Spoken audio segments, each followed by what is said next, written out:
हे ईश सब सुखी हो, कोई न हो दुखारी। सब हो निरोग भगवन, धन धान्य के भंडारी। सब भद्र भाव देखें, सन्मार्ग के पथिक हो। दुखियान कोई होवे, सृष्टि में प्राणधारी। दुखियान कोई होवे, सृष्टि में प्राणधारी। आज का जो विषय है, क्या हम अपने बच्चों के प्रति जागरूक हैं? जागरूक का तात्पर्य है कि क्या हम अपने बच्चों के सर्वांगीण विकास के प्रति सजग हैं? तो यह प्रश्न निर्माण होता है कि सर्वांग विकास का मतलब क्या होता है? सर्वांगीण विकास का अर्थ क्या है? सर्वांगीण विकास का अर्थ यह होता है कि उसके बच्चों में सभी प्रकार के गुणों का आविर्भाव, या बच्चों को शिक्षा के प्रति, धर्म के प्रति, शरीर सौष्ठव्य के प्रति, अपने मन के प्रति, अपने बुद्धि के प्रति, अपने परिवार के प्रति, समाज, राष्ट्र और विश्व में चल रही सब हलचलों के प्रति या सब बातों के प्रति जागरूक रखना। जितना हम सामान्य समझते हैं इतना ये सामान्य नहीं है। एक सामान्य तौर पर मनोविज्ञान यही कहता है कि हर एक व्यक्ति अपने आप को श्रेष्ठ साबित करना चाहता है। उसी प्रकार हर एक माता पिता अपने बच्चों को एक सफलतम सीढ़ी पर चढ़ता हुआ देखना चाहते हैं, मगर जैसे वो चाहते हैं, क्या उसके लिए माता पिता प्रयासरत है? यह विचारणीय प्रश्न है। तो इसके लिए सबसे पहले हमें उन बच्चों को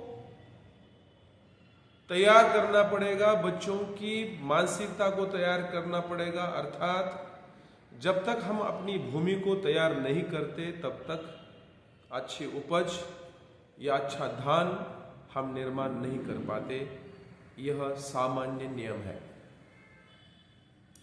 तो इसके लिए सबसे पहले माता और पिता को यह जानना होगा कि उनके कर्तव्य क्या है।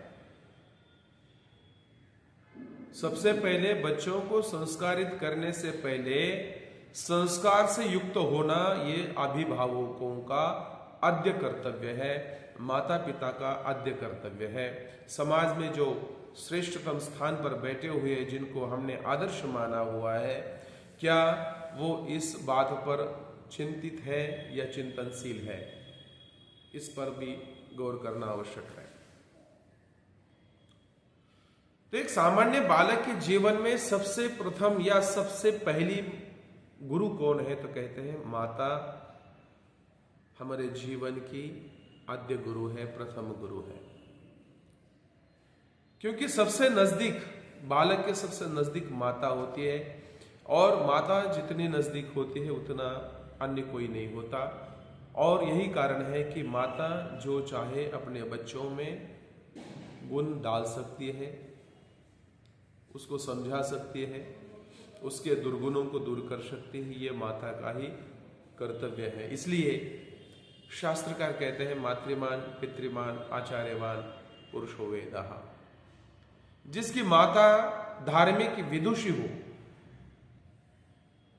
वीर भावों को रखने वाली हो, वो माता अपने बच्चों को उसी प्रकार के गुणों को प्रदान करने में समर्थ बनती है। तो प्रथम गुरु माता है, द्वितीय गुरु जो है वो पिता है, जो संरक्षक है, जो सबका पालन करता है, भरण पोषण करता है, अपने परिवार का ख्याल रखता है, तो वो द्वितीय स्थान पर आता है। और तृतीय स्थान का गुरु जो है वो आचार्य गुरु, न्याय जो न्यायुक्त सत्संगी धार्मिक, जिसको हम आचार्य कहें, गुरु कहे या शिक्षक कहे, या आजकल की भाषा में जो स्कूल में जाने के बाद जो गुरु होते हैं वो हमारे तीसरे स्थान पर है। तो प्रथम स्थान माता का है, द्वितीय का स्थान पिता का है, तृतीय स्थान जो है गुरु का है। इन तीनों का कर्तव्य है कि वो समाज की एक अच्छी रचना करें, अपने बच्चों को, शिष्यों को अच्छी शिक्षा दें, और तभी जाकर के हम अपने बच्चों के प्रति सजग या जागरूक होने का जो भाव, जो प्रश्न है, उसको हम निर्माण करने में समर्थ बन जाते हैं। माता का तो इतना बड़ा दायित्व है, कर्तव्य है, तो वैज्ञानिक तो यहां तक कहते हैं कि गर्भ में भी हम संस्कार दे सकते हैं। अर्थात जैसे जिस अवस्था में, यदि गर्भावस्था में जब बालक आ जाता है तो उस समय माता जो सोचती है, जैसा चिंतन करती है, जैसा व्यवहार करती है, तो वैसा ही व्यवहार, वैसा ही चिंतन बच्चों में आने की संभावना ज्यादा होती है। एक बहुत बड़ा उदाहरण जो है महाभारत के समय का, अभिमन्यु की माता, जब अभिमन्यु गर्भ में थे तो पढ़ने में आता है कि जो चक्रव्यूह महाभारत के युद्ध के समय में अभिमन्यु के सामने रचा गया था, तो उसकी शिक्षा, उसको तोड़ने की शिक्षा जो है उसने माता के गर्भ में प्राप्त की थी। क्योंकि उसके पिता जो अर्जुन है, माता को कथा सुना रहे थे, वो कैसी विद्या होती है, कैसे चक्रव्यूह को तोड़ा जाता है, और कहते हैं वो सुनते सुनते माता सो गई, और उसके बाद जो है उसने वहां तक सुना था चक्रव्यूह को कैसे भेद करके अंदर प्रवेश करना है। और उसके बाद का ज्ञान जब माता सो जाती है तो वो ज्ञान बालक अभिमन्यु के पास नहीं रहा, और यही कारण रहा कि वो भेदने में तो सक्षम रहा, परंतु उसको बाहर आने का ज्ञान उसके पास नहीं था। तो कहने का तात्पर्य यह है कि जब गर्भ में बालक आता है, उस समय माता को बड़े सजग हो करके अच्छी अच्छी पुस्तकों को पढ़ना, धर्म ग्रंथों को पढ़ना, वीर कथाओं को सुनना, और उसी प्रकार का चिंतन करना, कैसे निडरता का, निष्प्रियता का, सुंदर सुंदर विचारों को मन में धारण करना, ये माता का कर्तव्य है। और कभी भीरुता, स्वार्थपन, इस प्रकार के विचारों को नहीं करना चाहिए।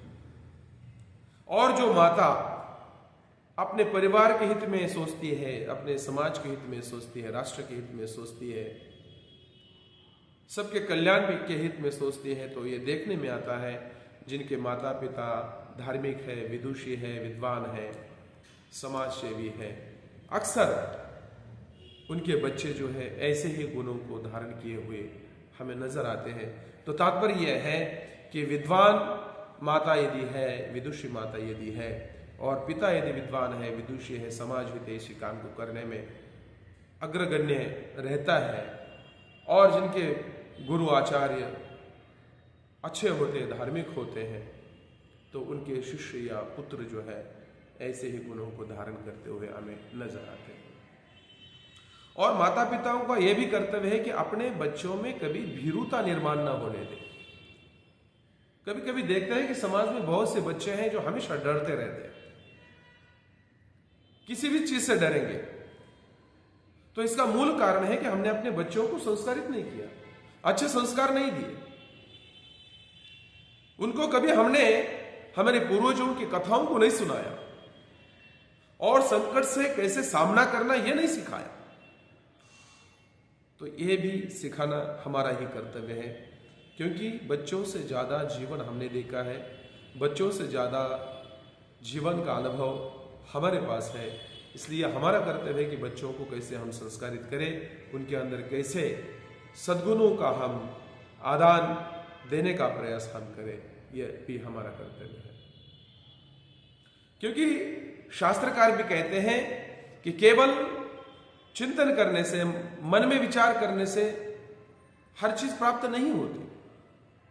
उसके लिए हमें कर्म कुशल बनना पड़ेगा, बच्चों में कर्मठता निर्माण करनी पड़ेगी। समाज में देखते हैं बहुत से बच्चे ऐसे हैं जो केवल सोचते हैं कि मैं ये यूं करूं, मैं ये करूं, मैं वो करूं, मुझे वो प्राप्त हो, मैं एग्जाम में फर्स्ट डिवीजन से पास हो। मगर ऐसे कैसे होगा?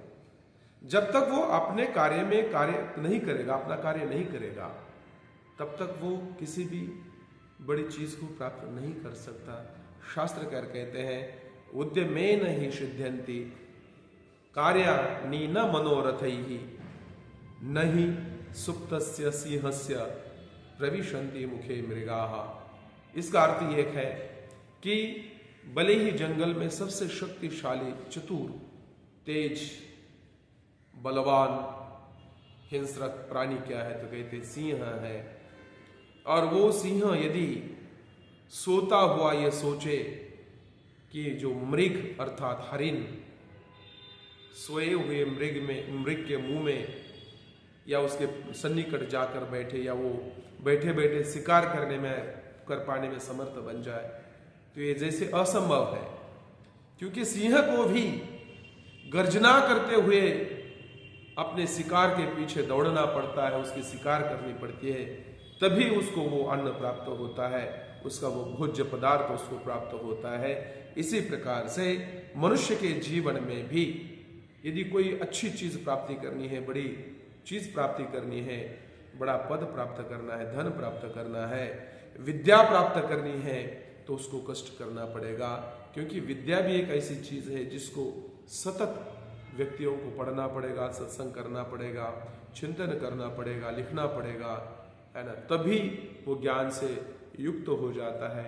और इसी प्रकार से यदि धनवान को धन प्राप्त करना है तो उसको धन कमाना पड़ेगा, छोटा छोटा उसको संयोजना पड़ेगा। उसी प्रकार से जिसको बलिष्ठ होना है, शक्ति संपन्न होना है, शरीर प्रौढ़ बनाना है या सुदृढ़ बनाना है, तो उसको फिर रोज उठकर व्यायाम करना पड़ेगा, दौड़ना पड़ेगा, भागना पड़ेगा, तभी उसका शरीर स्वास्थ्य ठीक होगा। तो ये जो नियम है वो हर एक के जीवन में है। तो ये गुण हमारा कर्तव्य है, माता पिता का कर्तव्य है कि हम उन बच्चों में वो गुणों से युक्त करने का भी यह हमारा ही कर्तव्य है। इसलिए हमेशा बच्चों के प्रति माता पिता को सजग रहना पड़ेगा कि वो किस प्रकार की बात कर रहा है, कैसे चाल चलन उसके हैं, वो गलत तो नहीं कर रहा। इस सब पर भी चिंतन करना आवश्यक है। और कभी कभी क्या देखते हैं कि हम अपने बच्चों का ज्यादा लाड़ क्या करते हैं, दुलार करते हैं, ज्यादा ही प्यार करते हैं, और यही मूल कारण है उसके अंदर दुर्गुणों का आरंभ होना। या कभी कभी हम छोटी छोटी बातों को नजरअंदाज करते हैं, उसके अंदर जो यदि कुछ गलत कर देता है तो पिता कहता है, माता कहती है कोई बात नहीं, होता रहेगा, ठीक है, फिर सुधरेगा। नहीं, उसी समय भले ही बालक 3 साल का हो, 4 साल का हो, 5 साल का हो, उसी समय उसको टोकना चाहिए, उसको रोकना चाहिए, उसकी गलती का उसको एहसास कराना चाहिए। तभी जाकर के उसको यह महसूस होगा कि क्या गलत है और क्या सही है। भले ही वो छोटा है मगर उसको दर्शाना पड़ेगा, क्योंकि बालकों के अंदर, बच्चों के अंदर एक गुण है, वो अनुकरण करते हैं, बड़ों का अनुकरण करते हैं। यदि 10 बार हम बोलेंगे तो उस पर वो सोचता है, चिंतन करता है। हमें भले ही लगता होगा कि इसको क्या समझता है, ये तो छोटा है, मगर नहीं, वैज्ञानिकों का तो यह मत है कि बच्चा 5 साल तक ही सब कुछ सीख लेता है और उसका यूटिलाइजेशन बाद में करता है। अर्थात 5 साल में जो हम संस्कार बच्चों में डालते हैं वो संस्कार बाद में हम कभी नहीं डाल सकते। मगर हम जो है छोटे बच्चों को नजरअंदाज करते हैं। नहीं, शास्त्रकार कहते हैं कि भाई छोटे छोटे बच्चों को ही समझाना आवश्यक है। मगर हमारा दुर्भाग्य यह है कि हम बड़े होने के बाद उनको समझाने की कोशिश करते हैं। प्रौढ़ होने के बाद हम उसको समझाने की कोशिश करते हैं। जब उसके ऊपर बाहर के संस्कार ज्यादा प्रबल होते हैं तब हम उसको समझाने की कोशिश करते हैं, और फिर वो बच्चे हमारा सुनते नहीं, और दुर्भाग्यवश हम कहते हैं ना जी हम तो समझाने की बड़ी कोशिश करते हैं मगर बच्चे समझना नहीं चाहते, या बच्चा हमारा सुनता नहीं। वो नहीं सुनेगा क्योंकि वो जिस समय वो सुनने के उम्र में था उस समय आपने उसको सुनाया नहीं, उस समय उसका ज्यादा लाड़ और दुलार किया। अब नहीं सुनेगा तो कर्तव्य यह है कि उसको बचपन से ही संस्कार देना हमें आरंभ कर देना चाहिए। शास्त्रकार तो यह तक कहते हैं कि लाड़ना श्रविनो दोषाहा ताड़ना श्रविनो गुनाहा, अर्थात काम से ज्यादा यदि अधिक हम बच्चों के प्रति लाड़ दिखाते हैं, प्यार दिखाते हैं, दुलार दिखाते हैं, उसकी छोटी छोटी गलतियों को नजरअंदाज करते हैं तो उसमें जो है दोष निर्माण हो जाते हैं। और ताड़ना श्रविनो गुनाह, अर्थात छोटी छोटी बातों पर यदि हम टोकते हैं, गलतियों को उसको बताते हैं कि ये तेरी गलती है, तो ताड़ना श्रविनो दोषाया, कभी ताड़न भी करना पड़े या कभी डांटना भी पड़े तो हमें डांटना चाहिए, तभी जाकर के गुनाह उसके अंदर अच्छे अच्छे गुण निर्माण हो जाते हैं। तो हमारा प्रयास यही होना चाहिए कि बच्चों में जिस प्रकार से भी गुण निर्माण हो जाए वो हमें करना चाहिए। यदि हमसे नहीं सुनता तो जिससे सुनता है, कभी कभी देखते हैं कि बच्चे माता पिता का भी नहीं सुनते, वो अपने टीचर का सुनते हैं, स्कूल में जो शिक्षक बताते हैं उनका सुनते हैं। तो हमें जाकर प्रार्थना करनी चाहिए अपने गुरुओं से, उनके शिक्षकों से कि भाई आप अपने मुंह से बताइए ताकि वो सुने। कभी कभी मेरा भी अनुभव है, यदि हम अपने बच्चों को सुनाना चाहते हैं, ये बताना चाहते हैं, तो वो कहता है कि नहीं पिताजी मेरे टीचर ऐसा कहते हैं। तो हमने टीचर से कहा कि ये हमारी सुनता नहीं तो आप इसको समझाइए। तो जब वो टीचर समझाता है तब वो समझ जाता है। तो प्रयास इन तीनों का होना चाहिए, माता को समझाने का प्रयास करना चाहिए, पिता को समझाने का प्रयास करना चाहिए, या इन दोनों से यदि न सुने बेटा बेटी आपका पुत्र संतति, तो गुरु से भी उसको सुनाने का हमें प्रयास करना चाहिए। तो इसी प्रकार से जो भी बन सके गुणों को निर्माण करने के लिए जिसकी भी आवश्यकता हो, जिस कार्यवाही की आवश्यकता हो, उस प्रकार से हमें वर्तन करना चाहिए। एक उदाहरण मैं आपके देना चाहूंगा, बहुत सुंदर सा उदाहरण है, हम सबके लिए आदर्श युक्त उदाहरण है। वो उदाहरण क्या है? हम सबके आदर्श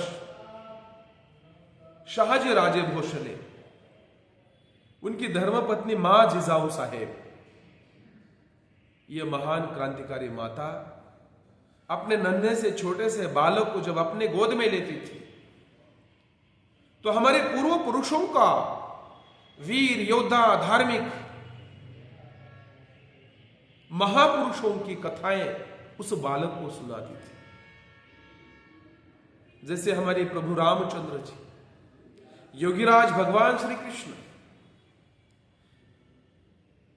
महान वेदज्ञ भगवान हनुमान जैसे वीरों की गाथाएं कथाएं अपने नन्हे बालक शिवाजी को सुनाती थी।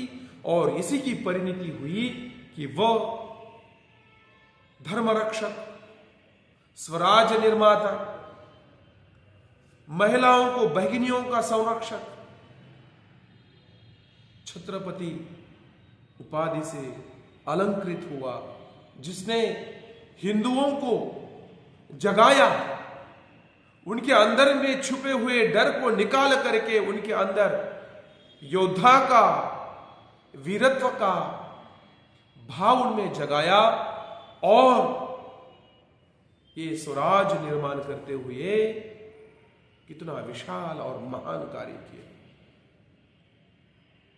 यही कारण है कि विश्व में जितने भी राजा और महाराजा हुए, उनमें यदि सबसे ऊंचा स्थान यदि किसी का है तो वो छत्रपति शिवाजी महाराज का है। और छत्रपति शिवाजी महाराज को निर्माण करने में अहम भूमिका यदि किसी ने निभाई है तो उनकी माता मां साहेब जिजाऊ ने निभाई है। तो इसलिए शास्त्र भी कहता है मातृमान पितृमान आचार्यवान पुरुषो वेदाहा, जिसकी माता धार्मिकी विदुषी वीरांगना होती है उनके पुत्र वैसे ही धार्मिक वीर योद्धा निर्माण होते हैं। तो इसलिए हम सबका कर्तव्य है कि हमें अपने बच्चों को जिस प्रकार बनाना चाहते हैं उस प्रकार हमें सबसे पहले विचार करना आवश्यक है। एक मैं उदाहरण देना चाहूंगा। एक घर में एक कार्यक्रम था, उसमें थोड़ा मेरा उपदेश था।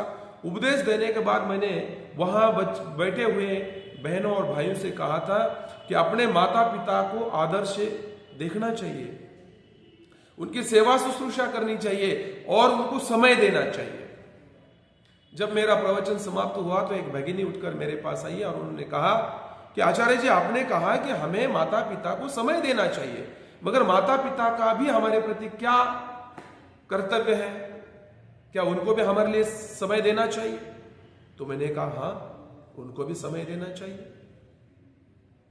तो उसका प्रॉब्लम यह था कि उसके पिता उसको समय नहीं दे पाते थे, वो बिजनेस में व्यस्त होते थे।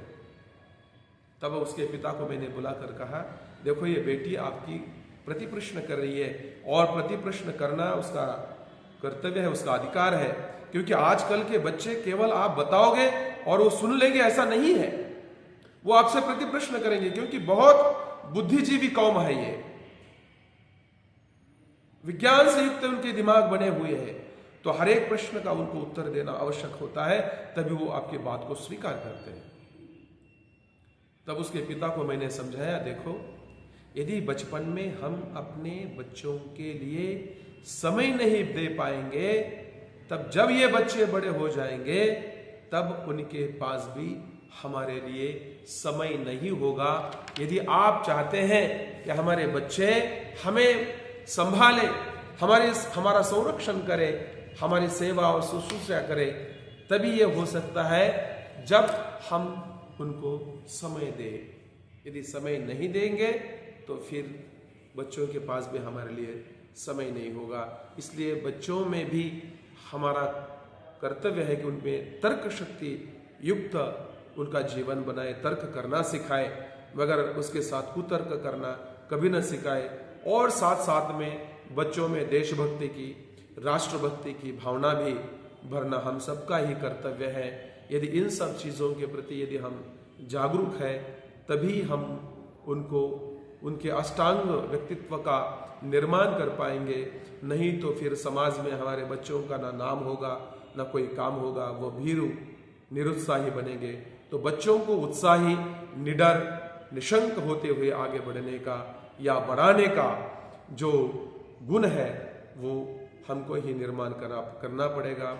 आइए हम सब प्रयास करें कि हम अपने बच्चों को स्कूली शिक्षा के साथ साथ धार्मिक शिक्षा, निडरता, देश प्रेम, राष्ट्र प्रेम, समाज भक्ति, माता पिता के प्रति भाव भक्ति का निर्माण करने में भी हम प्रयासरत रहे। ओम शांति शांति शांति। धन्यवाद।